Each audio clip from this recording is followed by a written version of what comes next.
अस्सलाम वालेकुम, मैं हूं जहांज़ेब अब्बासी और आप मेरा यूट्यूब चैनल देख रहे हैं। इस्लामाबाद हाई कोर्ट में आज एक गैर मामूली सूरत हाल हमने उस वक्त देखी जब मुल्क के दो मारूफ टिकटॉकर्स के लिए अचानक से एक गुमनाम गाड़ी अहाताए अदालत में दाखिल हुई।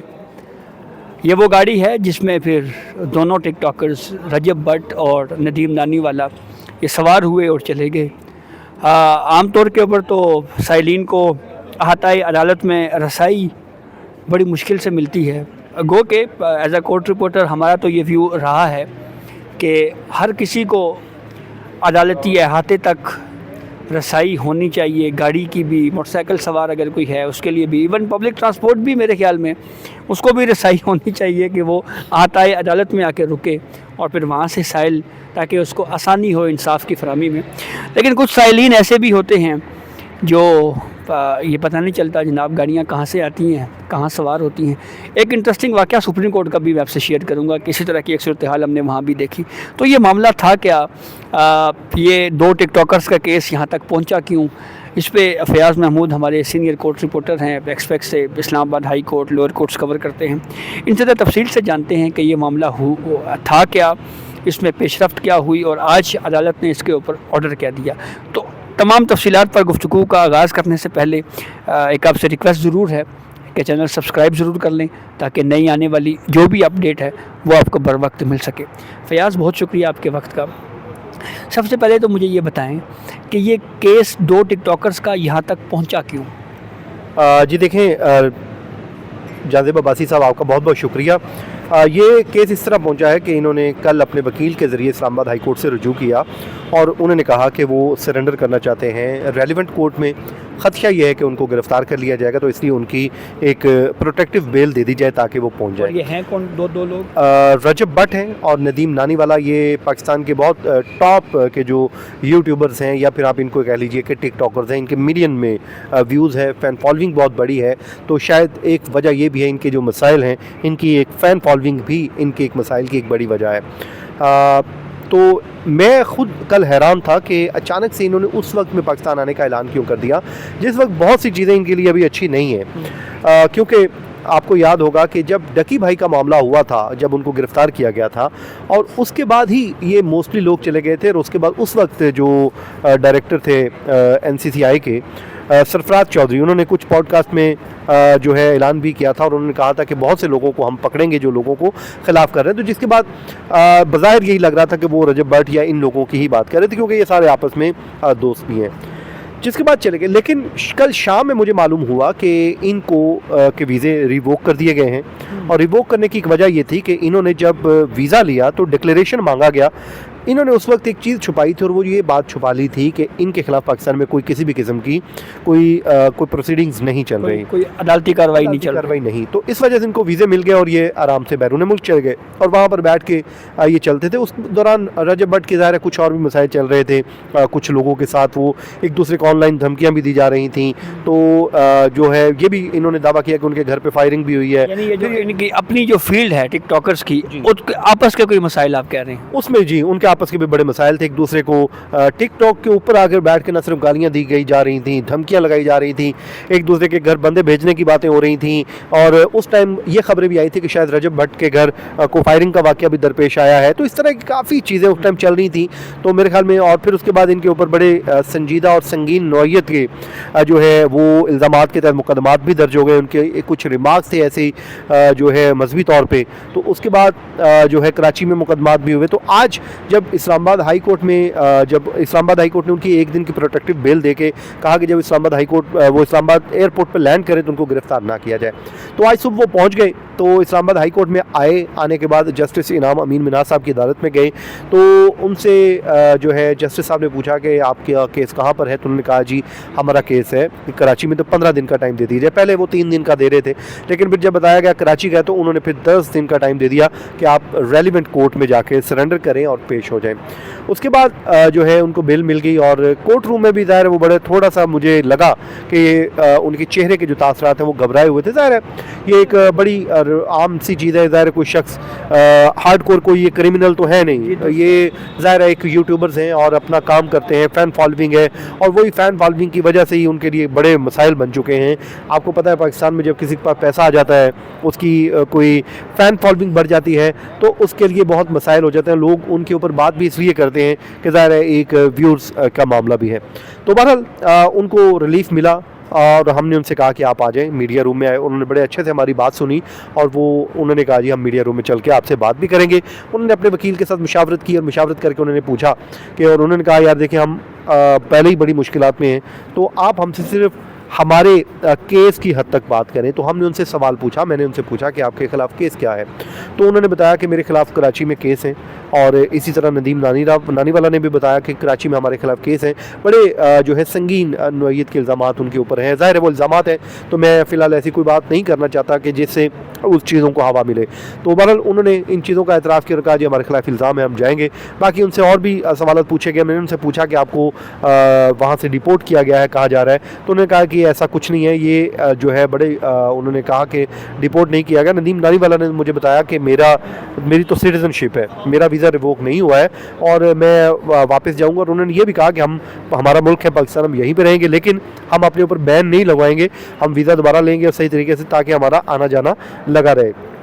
उसके बाद जब वो उन्होंने ये बात कर ली, तो फिर मैंने उनसे नदीम नानीवाला से पूछा कि डकी भाई ने भी कुछ इंकशाफात किए हैं, तो आपका तो ताल्लुक़ भी है? तो उन्होंने कहा कि बिल्कुल मैं मिलने गया था, ये उनका क्लेम है। उन्होंने कहा मैं मिलने गया था और मुझे भी वहाँ पर गालियाँ दी गई थी, ये उन्होंने बात कही है, और मेरे साथ भी ऐसा ही सलूक किया गया था। मेरे वकील साथ थे और उसके बाद फिर मैं वहाँ से चला गया।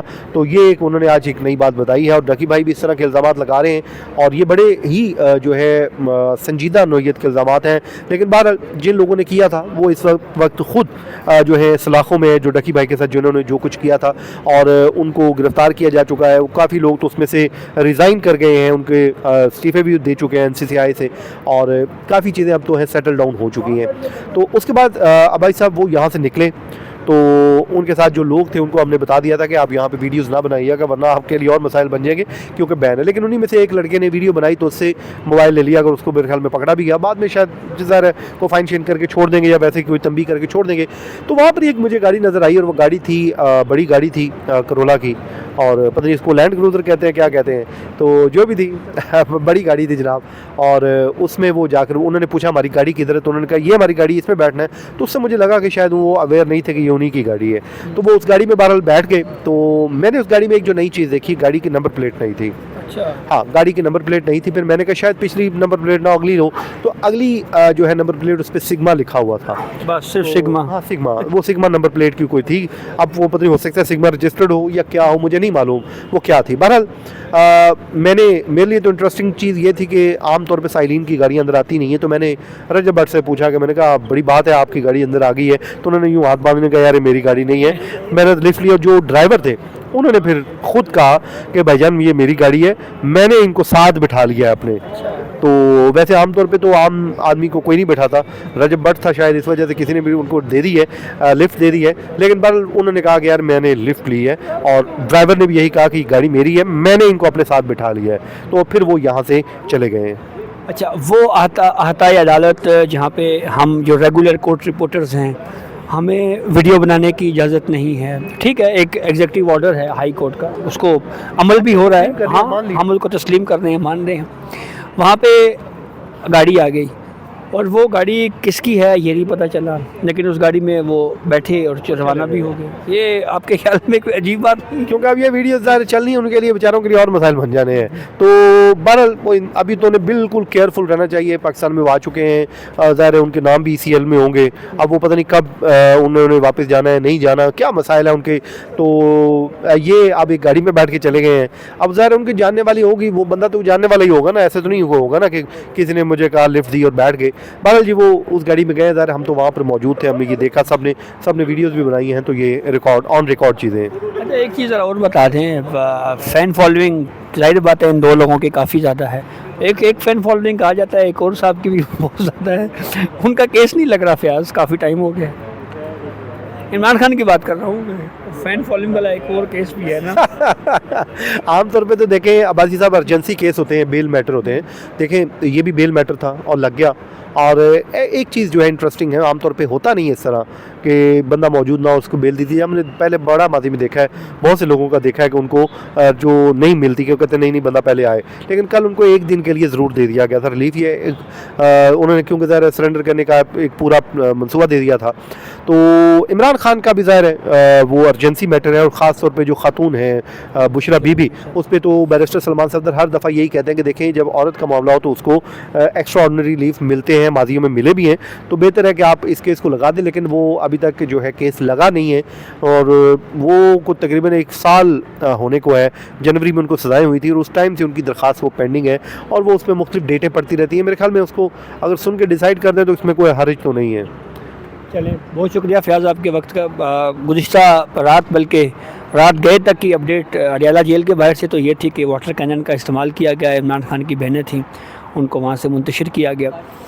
यहाँ पे आज इस्लामाबाद हाई कोर्ट में ये एक राहदारी रिमांड जो है आमतौर के ऊपर अदालतें दे भी देती हैं कि जी ठीक है, आपने कोर्ट ऑफ लॉ में जाके सरेंडर करना है मुतलका जो भी अदालत है, तो रास्ते में आपको कम से कम जब आप इस्लामाबाद क्रॉस कर रहे हों तो आपको कोई गिरफ़्तार ना करे, आपके पास एक प्रोटेक्टेड बेल हो।